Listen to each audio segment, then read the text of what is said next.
ঠিক আছে, আমরা ডিসকাস করব যে ক্লাস 12 এর একটা মোস্ট ইম্পর্টেন্ট টপিক, যেটা সপুষ্পক উদ্ভিদের জনন, যেটা থেকে নিট এমসে কোশ্চেন আসে। কিন্তু ব্যাপারটা হচ্ছে এই যে এই কোশ্চেনটা আসে, এখান থেকে যেহেতু এটা বটানি টাইপের, তাই এগুলো অনেকগুলো মিস্টেক হয়ে যায়। তাই আমরা চেষ্টা করছি যে কোশ্চেন উত্তর আকারে রেডি করে দেওয়ার, কারণ বই যাতে অত রিডিং না পড়তে হয়। আমি এনসিইআরটি বেস্ট পড়াবো। ওকে, এনসিইআরটি পুরো বাংলায় কভার করব, ওখানে মানে লাইন বাই লাইন দেখাবো, কিন্তু এনসিইআরটির মধ্যে সবকিছু নেই, তাই আমি কি করব, ওখানে পার্টগুলোকে কোশ্চেন উত্তর আকারে তুলে ধরবো। তাহলে দেখো, আমাদের যে প্রথম কোশ্চেনটা আছে, আমরা পুংস্তবকের পার্ট শেষ করে দিয়ে আমরা কোথায় ঢুকছি, স্ত্রী স্তবকের। যে স্ত্রী স্তবকের কয়টি অংশ আর কি কি? এটা হচ্ছে ফুলের একটা স্ত্রী স্তবক, যেটাকে আমরা বলবো কার্পাল বা গর্ভপত্র। এই স্ত্রী স্তবকের মধ্যে কি কি আছে? প্রথম উপরের দিকে আছে স্টিগমা। স্টিগমা, স্টাইল আর ওভারি। যারা বাংলায় পড়বে, স্টিগমা মানে গর্ভমুণ্ড, আর স্টাইল মানে হচ্ছে গর্ভদণ্ড, আর যে গোলাকার যেটা আছে সেটা হচ্ছে ডিম্বাশয়। তাহলে স্ত্রী স্তবকের তিনটা পার্ট, স্টিগমা, স্টাইল আর ওভারি। এই ওভারির ভিতর যে এই অংশটা আছে, এর নাম হচ্ছে ওভিউল। ওভারির মধ্যে যে পার্টটা আছে ওভিউল, যেটাকে আমরা বলবো ডিম্বাণু। ওকে, ওভিউল। তাহলে কি হচ্ছে, স্ত্রী স্তবকের কটি অংশ আমরা দেখে নিলাম। এরপরে আমি একটু বলি যে স্ত্রী স্তবক, পুরুষ স্তবক, যেগুলো যে ফুলগুলো উভলিঙ্গ, ওর মধ্যে পুরুষ পাঠও থাকে, স্ত্রী পাঠও থাকে। যেগুলো একলিঙ্গ ফুল, শুধু পুরুষ বা শুধু স্ত্রী থাকবো, তাহলে ওগুলো কি হচ্ছে, থ্যালামাসের উপর থাকে। এবার আমাদের একটা জিনিস জেনে রাখা উচিত, যে কোশ্চেন হচ্ছে খুবই ভালো, যে পার্থক্য আসতে পারে কাকে বলে আসে, যে এপোকার্পাস আর সিনকার্পাস জিনিসটা কি। এবার দেখো, গর্ভপত্রগুলি মানে কার্পাল, গর্ভপত্র মানে কি, কার্পাল মানে স্ত্রী পাঠ। গর্ভপত্রগুলি যখন মুক্তভাবে অবস্থান করে তখন তাকে অ্যাপোকার্পাস বলে, যেমন চাপা। একটা শিখে রাখলে। তারপরে কি করবে, যে গর্ভপত্রগুলি যখন ফুলে যুক্তভাবে অবস্থান করে তখন তাকে সিনকার্পাস বলে, একটা হচ্ছে জবা। তাহলে আবার অ্যাপোকার্পাস কি, সিনকার্পাস কি? এই ছবিটাকে দেখো, এই ছবিটা থ্যালামাসের উপরে কি আছে, যে এইটা হচ্ছে একটা স্ত্রী পাঠ, আর এটা হচ্ছে একটা স্ত্রী পাঠ। তাহলে থ্যালামাসের উপরে যে স্ত্রী পাঠগুলো আছে ফাঁকা ফাঁকা আছে, তো তাকে আমরা কি বলবো, মুক্তভাবে অবস্থান করে, এটা হচ্ছে কি, অ্যাপোকার্পাস ফুল। আর হচ্ছে এটা একটা ফুল তোমরা দেখছো, এই ফুলের মধ্যে কি আছে, এটা হচ্ছে কি পাঠ তোমার, এটা হচ্ছে স্ত্রী পাঠ, আর এটা হচ্ছে স্ত্রী পাঠ। এই দুটো কিসের মধ্যে আছে, যুক্ত করে আছে, তাই একে আমরা বলবো সিনকার্পাস। ক্লিয়ার? এবার ক্লিয়ার হয়ে গেল, অ্যাপোকার্পাস সিনকার্পাসের পার্থক্য লিখতে পারবে। পরের যে কোশ্চেন আছে, পরের কোশ্চেন আছে ডিম্বকের গঠন বর্ণনা করো। ওকে, এবার একটা ডিম্বক, ডিম্বকটা কি, এখানে দেখো, যে এই যে তুমি ছবিটা দেখছিলে, যেটা যে ওভারি আছে, ওভারির ভিতরে একটা যে অংশটা আছে, এটা হচ্ছে ডিম্বক। তো ডিম্বকের গঠন বর্ণনাটা পরীক্ষা আসেনি। ওকে, কিন্তু আসার চান্স খুবই আছে এবছরের জন্য। এবার হচ্ছে ডিম্বকের গঠন তোমাদের প্রথম বলে দিই, এটা আমাদের কি, স্টিগমা, আর এটা হচ্ছে আমার কি, এটা হচ্ছে স্টাইল, আর নিচেরটা হচ্ছে কি, ওভারি। এই ওভারিকে আমি এরকম ভাগ করলাম। ওকে, ওভারিকে এরকম করে কাট করলাম। ওভারিকে যখন কাট করছি, এটা একটা খণ্ড। ওকে, এটা হচ্ছে আরেকটা খণ্ড, এটা হচ্ছে আরেকটা খণ্ড। তো ওভারিকে যখন কাট করছি, এটা একটা খণ্ড, বিভিন্ন খণ্ডগুলো আসছে, ওই খণ্ডগুলোকে আমরা বলবো লোকিউল। তাহলে কি, ওভারিকে বিভিন্ন খণ্ডে ভাগ করে দিয়েছি, ওই খণ্ডগুলোর নাম কি বলছি, লোকিউল। এবার ওই লোকিউল, লোকিউলের আমি যে জায়গা থেকে ডিম্বক মানে যেটা ওভারি তৈরি হয়, ওকে ওভারি বলছি মানে ওভিউল তৈরি হয়, সেই জায়গাটাকে সবাই, এই জায়গা থেকে, এইখান থেকে কি তৈরি হলো, আমার যে ওভিউলটা তৈরি হলো, এই যে এটার নাম হচ্ছে প্লাসেন্টা। তাহলে তোমাদের একটু ভালো কথা বলে দিই, যে এই দেখো, এই যে এখানে সাইডের ছবিটা তোমরা দেখো, এইখানে এই অংশ, এইখান থেকে কি হয়েছে, আমার ডিম্বক, এটা তো ডিম্বক, এই পার্টটা হচ্ছে আমার ডিম্বক। তাহলে যে অংশ থেকে ডিম্বক তৈরি হয়েছে, এটার নাম হচ্ছে কি, প্লাসেন্টা। এবার হচ্ছে এটা তো আমার ডিম্বক, তো প্লাসেন্টা আর ডিম্বক, একটা যে মাঝখানে যে লাইন গেছে প্লাসেন্টা থেকে যে তৈরি হয়েছে এই দাঁতটা, এর নাম হচ্ছে ফিউনিকাল।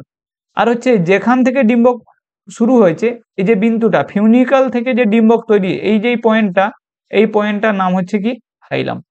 তাহলে যদি পরীক্ষায় কোশ্চেন আসে যে প্লাসেন্টার গঠন, এটা আমি বোঝানোর জন্য জাস্ট বললাম, চিত্র এরকম না, আর না চিত্র এরকমও না। ওকে, চিত্র তোমাদের বইতে আছে, তোমাদের চিত্রটা আমি দেখিয়ে দিব, কিন্তু এখানে তোমরা বোঝার জন্য দেখে নাও। ডিম্বকের গঠনের মধ্যে তোমরা কি পড়বে, যে এইটা হচ্ছে আমার প্লাসেন্টা। ওকে, এটা কি, প্লাসেন্টা। এই প্লাসেন্টা থেকে যে দাঁতটা বেরিয়েছে ওর নাম কি, ফিউনিকাল, যাকে বলে ডিম্বক বৃন্ত। তাহলে প্লাসেন্টা থেকে যে বৃত্তটি বেরিয়েছে, বিন্দুটি বেরিয়েছে, সেটার নাম হচ্ছে কি, ফিউনিকাল, একটা লিখে দিলে। আর কি আছে, এবার ফিউনিকাল যেখানে শেষ হয়েছে ডিম্বকের শুরু, তার নাম হচ্ছে হাইলাম, যাকে বলবে ডিম্বক নাভি। এবার হচ্ছে যে ফিউনিকাল থেকে মানে ওই হাইলাম থেকে যে দাঁতটা বেরিয়ে গেছে দুটো, ওকে, এগুলোকে বলে যে ডিম্বক ত্বক।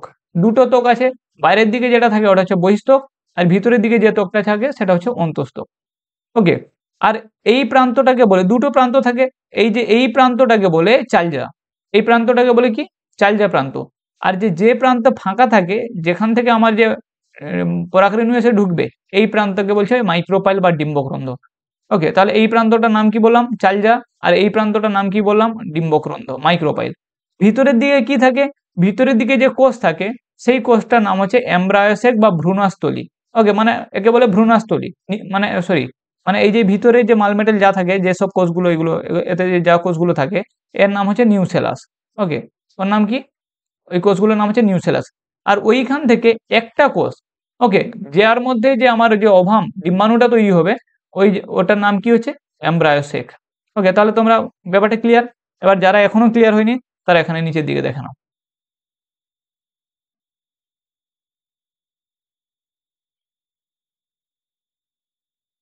এই দেখো, তোমরা এই ছবিটা দেখো। পরীক্ষায় আসলে তোমাদের এইভাবে ছবিটা অঙ্কন করতে হয়।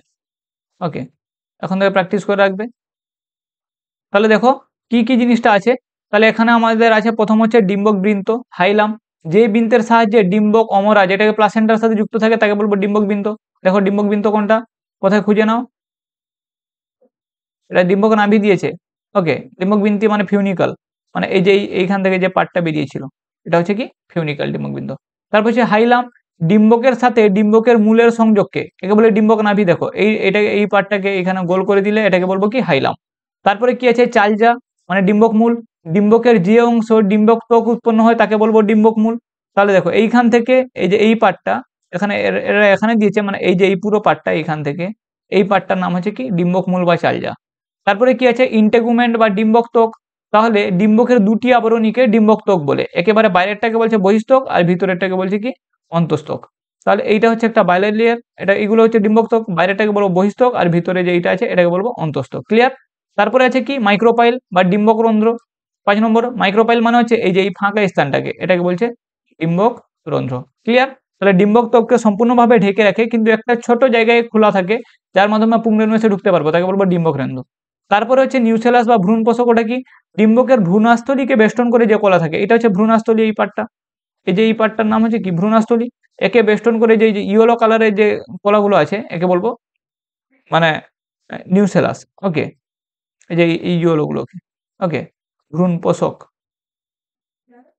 আচ্ছা, তারপরে কি আছে? ভ্রূণাস্থলী। লাস্টের পার্ট হচ্ছে ভ্রূণাস্থলী। যে ভ্রূণ কোষার মধ্যে যে বৃহৎ থলির মতো অংশ থাকে, যার মধ্যে বিভিন্ন নিউক্লিয়াস গুলো থাকে, তাকে বলবো ভ্রূণাস্থলী।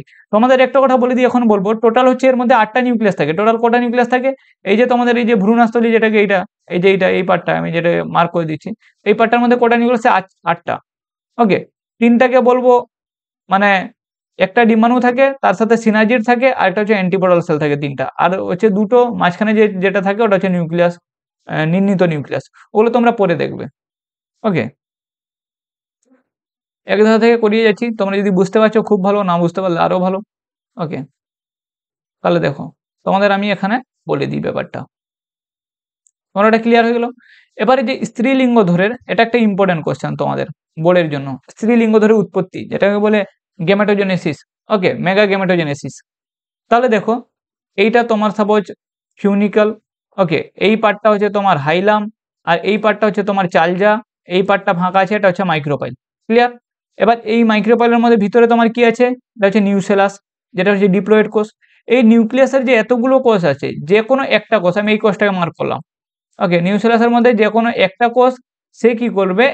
এমএমসি হিসাবে কাজ করবে, মানে যেটা হচ্ছে মেগাস্পোর মাদার সেল।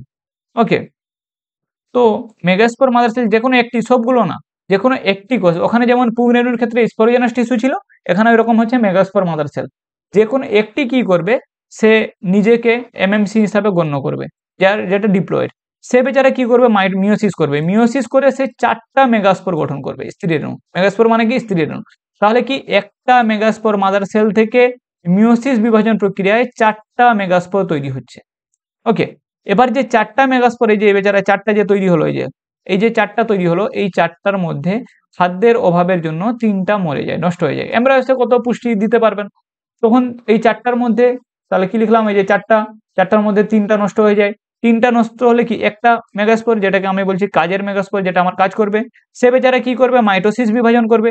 যখন সে মাইটোসিস বিভাজন করলো, এর যে ভিতরে একটা নিউক্লিয়াস ছিল, এবার এই একটা নিউক্লিয়াস এখানে একটা হয়ে গেল, এখানে একটা হয়ে গেল, দুটো নিউক্লিয়াস হয়ে গেল। ওকে,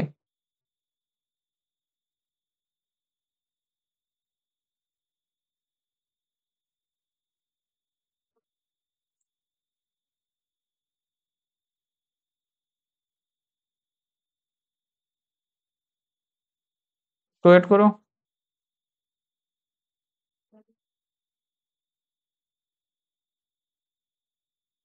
তাহলে কি হচ্ছে, আমার যে দুটো নিউক্লিয়াস হলো, এবার এই দুটো নিউক্লিয়াস কি করবে বেচারা, মাইটোসিস বিভাজন করবো। মাইটোসিস হলে কি দুটো থেকে চারটা হয়, দেখো 1 2 3 4 চারটা নিউক্লিয়াস হয়ে গেল। আবার কি করবে, মাইটোসিস বিভাজন করবে, চারটা থেকে কটা নিউক্লিয়াস হবে, আটটা নিউক্লিয়াস। এর পর্যন্ত কোনো অসুবিধা নেই, ছবিটা ভালো করে দেখে রাখো। এবার যে আটটা নিউক্লিয়াস হয়ে গেল, এবার তো নিউক্লিয়াস কত মাল্টিপল ডিভাইড হতে পারবে না, এবার বেচারাকে সাইটোকাইনেসিস দরকার, স্বাধীনে থাকতে হবে। তাহলে এবার সাইটোকাইনেসিস যখন হবে তখন কি করবে, টোটাল আটটা নিউক্লিয়াস আছে মানে কি আটটা সেল গঠন হওয়ার কথা, কিন্তু আটটা সেল গঠন হবে না। তাহলে কি হবে, যে এইটা এই পার্টটাকে আমি বলছি চালজা প্রান্ত, আর এই পার্টটাকে আমি বলছি মাইক্রোপাইল। ওকে, তাহলে চালজা প্রান্তে তিনটা কোষ গঠন করবে, দেখো একটা দুটো তিনটা, আর এখানেও নিচের দিকে একটা দুটো তিনটা, মাঝখানে কোনো কোষ গঠন হয় না। ওকে, তাহলে দেখো উপরে যে তিনটা কোষ গঠন হয়েছে ওর নাম হচ্ছে অ্যান্টিপোডাল সেল, আর নিচের দিকে যে তিনটা কোষ হয়েছে ওর মধ্যে এই যে মাঝখানে হচ্ছে এইটা হচ্ছে আমাদের কাজের জিনিস, এটাই হচ্ছে আমার এক্স সেল, এটা হচ্ছে ডিম্বাণু গঠন করবে। আর ওর সাইডে দুটো বডিগার্ড আছে, যেই বডিগার্ড, এটা একটা বডিগার্ড আর এদিকে একটা বডিগার্ড, এই দুটো বডিগার্ডকে কি বলছে, সিনার্জিড কোষ। আর যে এখান থেকে একটা নিউক্লিয়াস চলে এসছে, এখান থেকে একটা নিউক্লিয়াস চলে এসছে, দুটো নিউক্লিয়াস গিয়ে মাঝখানে থেকেছে, এটাই হচ্ছে এন প্লাস এন। ওকে, একটা এন প্লাস আর একটা এন, এই যে n plus n, two n না, এন প্লাস এন, এটা হচ্ছে সেন্ট্রাল সেল বা নিউনিত নিউক্লিয়াস। তাহলে আমরা আটটা নিউক্লিয়াস পেলাম। সেল কটা আছে, সেল গুণ, তাহলে একটা সেল উপরে দুটা তিনটা, নিচে চারটা পাঁচটা ছটা, আর মাঝখানে পুরো একটা সেল সাতটা। তাহলে কি হচ্ছে, আমরা সাতটা সেল পেলাম, আটটা নিউক্লিয়াস পেলাম, এটাই হচ্ছে তোমার নিটের কোশ্চেন, কোটা সেল কোটা নিউক্লিয়াস। আশা করি ক্লিয়ার হয়ে গেছো।